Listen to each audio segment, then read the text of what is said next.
What's up guys, it's Tom here and welcome to a super exciting Liverpool transfer news video where we will talk in detail about reports coming from journalists that Liverpool are holding talks with the agent and the father of MacAllister, the World Cup winning midfielder playing for Brighton, and we will take a look in this video at his career so far, what he has achieved and how he could fit into the Liverpool midfield. And also we have massive injury updates on Thiago, Virgil van Dijk and Luis Diaz. Two of those three players could be back in the starting lineup against Arsenal on Sunday. It's a huge game. How are you feeling before the Liverpool-Arsenal game? What is your score prediction? Let me know in the comments below. Predict the Liverpool-Arsenal game. And according to a journalist from, I think, Argentina, MacAllister's father is reportedly in England having talks with Liverpool and Manchester United and potentially Arsenal as well. This comes from a reporter called Cesar Luis Merlo, who is a reporter, and he says that Liverpool are interested in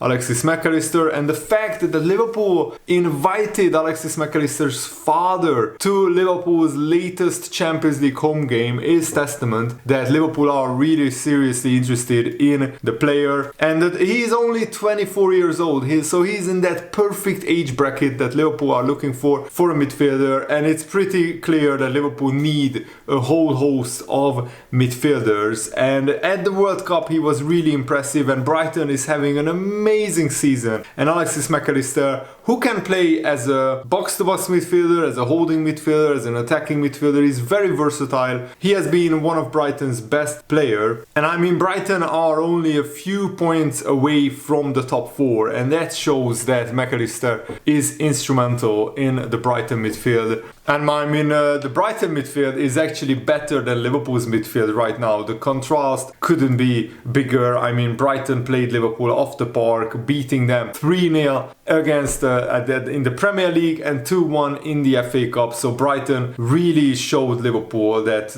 right now they are a better team. And I will be surprised if Liverpool finish ahead of Brighton, because they are such a well-run club, and Liverpool really needed to do some business in the summer or in the January transfer window to bring in a midfielder like MacAllister, who could have helped Liverpool. And Brighton would be willing to sell MacAllister because his contract runs out in 2025, which means that if they don't sell him this summer, they will lose a lot of money on him, because when he has 1 year left on his contract, Brighton won't be able to command a big transfer fee. And MacAllister played already 28 games for Brighton, scoring 10 goals and getting 2 assists, which is really impressive that he scored 10 goals. And his current market value has exploded since the World Cup, but it's still only around 40 million euros, which is 35 million pounds. So Liverpool could get for 40 million a pretty awesome midfielder, and as I said, he's only 24 years old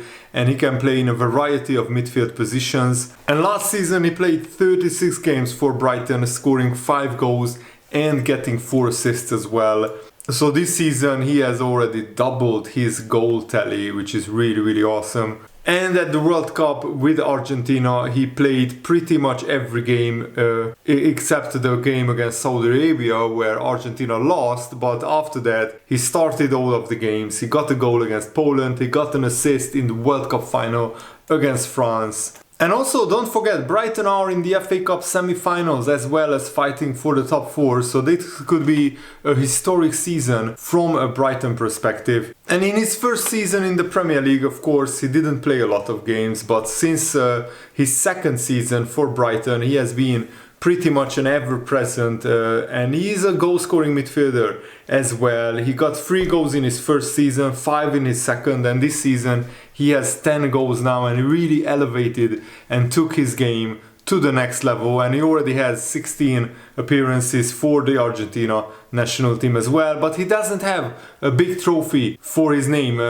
He won the Argentina league title with Boca Juniors, but in Europe he's still waiting for his first silverware. Of course he won the World Cup with Argentina, but I'm talking about the club football trophies. He would want to play for a team playing 4 titles and trophies, and hopefully Liverpool can get back to that level very, very soon. And what is amazing is that the whole MacAllister family absolutely loves football. His father was a footballer. He has two older brothers, Francis MacAllister and Kevin MacAllister, and they are all professional footballers. And MacAllister is a family name originating from Scotland and Ireland. And MacAllister's most recent ancestry is of Irish descent. So he has, of course, connections to Great Britain and Ireland. In a previous interview, MacAllister confirmed that some of his ancestors arrived in Argentina from Ireland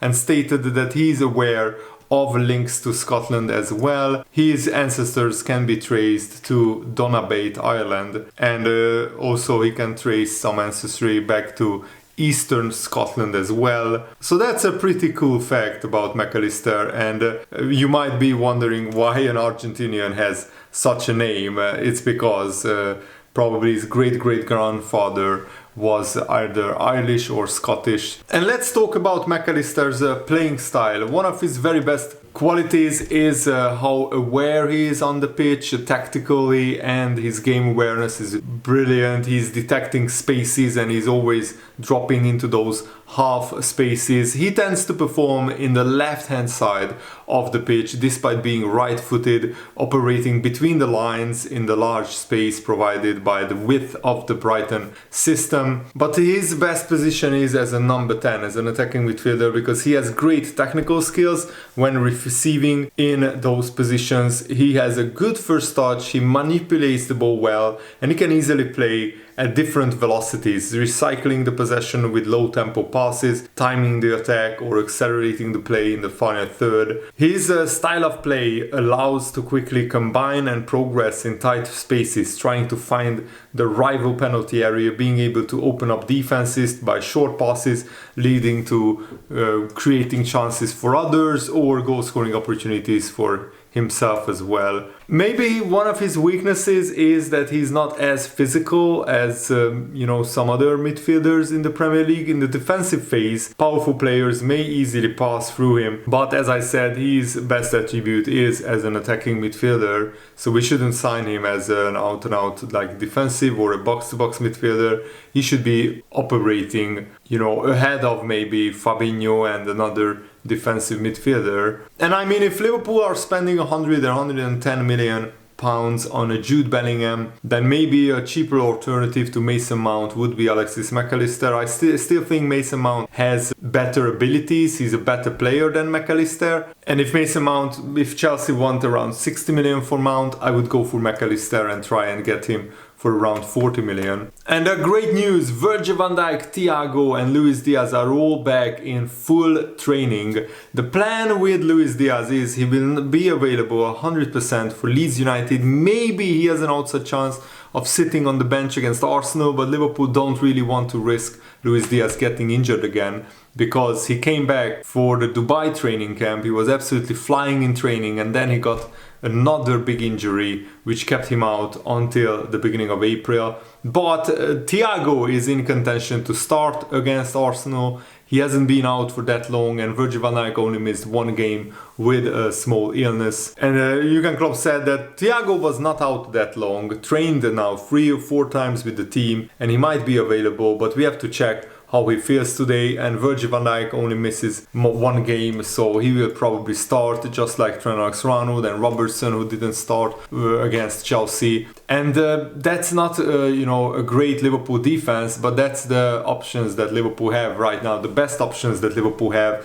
And I think Trent Alexander-Arnold has been too complacent because he hasn't been pushed enough, because he doesn't have a really good backup right back breathing down his neck, trying to get his place. So Trent Alexander-Arnold, he knows that even with half-hearted performances, he's still starting every game for Liverpool, and that's not right. I honestly would give Joe Gomez a run out at right back for an extended period of time, just to give Trent Alexander-Arnold something to think about, that he's not guaranteed to play every game. Harvey Elliott also missed the Chelsea game, but there was nothing, no injury, nothing else. He just was involved in the matchday squad 41 times this season. Not just he came on or started 41 times in Liverpool in all competitions. What is also very concerning is that now we are approaching Diogo Jota's 1-year anniversary since he last scored a goal for Liverpool. Even though Jota has been injured for like half of that year, it's still concerning that the striker doesn't score for a full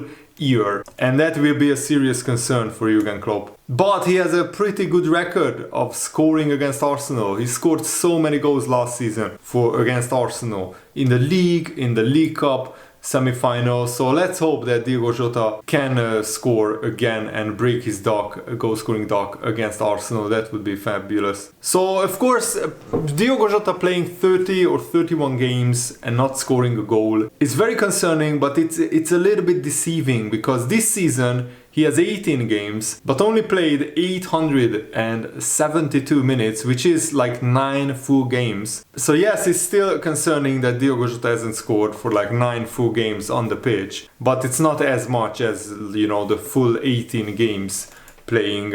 And of course, when you suffer such a long injury, I think we need to give him time to get back to his best. And I absolutely love Diogo Jota, and I would hate for Liverpool to sell him, but if an amazing offer arrives for Diogo Jota, Liverpool would be stupid not to consider it. Because if a crazy offer arrives for Jota, we could use that money to rebuild the midfield and the defense, and Liverpool already have Gakpo, Salah, Nunez, Luis Diaz. But if we sell Diogo Jota and Firmino is going, then we will be left with just those 4 attackers. So that might be a little bit short. So Liverpool might need to find a replacement for Jota. So I wouldn't sell Diogo Jota. Curtis Jones also said that he's very confident in himself, and it doesn't faze him who Liverpool signed this summer. He said, "I don't care who Liverpool sign. I will work hard and try to get back